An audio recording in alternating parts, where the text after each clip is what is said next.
Bon alors Jérémy Scatena qualifié pour les quarts de finale de ce Oeiras Open 2021 de la PT Padel Tour. Bon, un match très compliqué, 2 tie-break, un perdu, un gagné finalement sur une balle de match un peu polémique on va dire. Ouais. Est-ce que tu peux nous expliquer tout ça? Alors déjà le match globalement, on joue deux bons joueurs qui gagnent pas mal de matchs et tout ça. Et ils sont au Portugal, ils jouent chez eux. Il faut comprendre que le terrain est un petit peu difficile, il pleut toutes les 6 heures au Portugal, donc la balle elle rebondit pas trop. Je joue avec une légende du padel, Willy Laos, c'est super simple. Si c'est lent, il manœuvre super bien et tout. Là c'est rapide, il peut pas vraiment bien défendre, donc ça nous avantage pas forcément. C'est pour ça qu'il n'y a pas eu de break sur les 2 derniers sets quand même. Donc c'était vraiment dur de breaker. Je ne suis pas sûr d'avoir fait un grand match de paddle. Par contre, du premier au dernier point, j'étais bien focus. J'étais là, quoi qu'il arrive. Au dernier set, on a encore un mini break derrière dans le tie break. Je continue. Je fais un lob haut, il la tape. Et j'ai encore la même balle. Et je dis, je le refais. J'ai refait le lob haut, il a mis dans la tribune. Et ça nous a permis de gagner. La balle de match, moi je pense qu'elle est bonne. Beaucoup de monde pense qu'elle est bonne. Le juge arbitre qui était sur le côté pense qu'elle est plutôt faute. On a remis 2 balles. Je pense qu'elle est bonne, ça se verra à la caméra. Parce que la balle, elle s'écarte pas trop de la vitre, elle va pas vers l'autre vitre, elle reste dans le carré du joueur. Donc en général, c'est que la balle est bonne. Bon, de toute façon, ça change rien, on a gagné. On t'a vu surtout dans le dernier tie-break, t'as arrêté de parler, t'étais complètement focus. Est-ce que c'est pas là que t'es le meilleur? Je crois pas, mais en l'occurrence, j'avais peu d'énergie.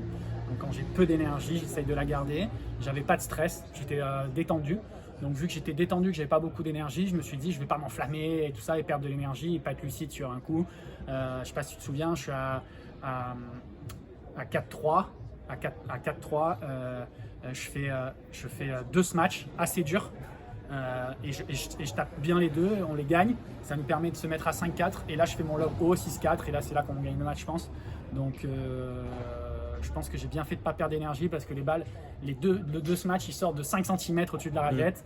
Et peut-être que si tu as un peu moins d'énergie à ce moment-là, bah, tu le fais pas. Et je pense que le match, je le gagne là, à taper ces 2-là à 4-3 au der, c'est dans le tie-break. Je pense que c'est couillu.